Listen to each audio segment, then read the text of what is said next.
Hello everyone, so super quick overview how to find Snap Minis in Snapchat.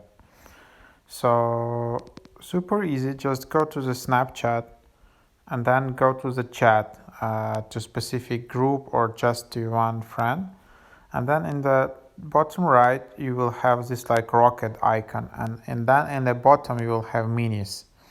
So this is your Snap Minis. So there you have them, and then you can just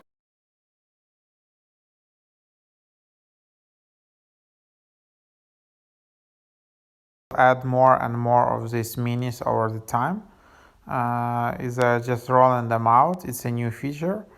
So yeah, and that's pretty cool feature actually. For example, in Headspace, you can like meditate together with your friends, and let's do it. You can decide what you can do with your friends and stuff like that.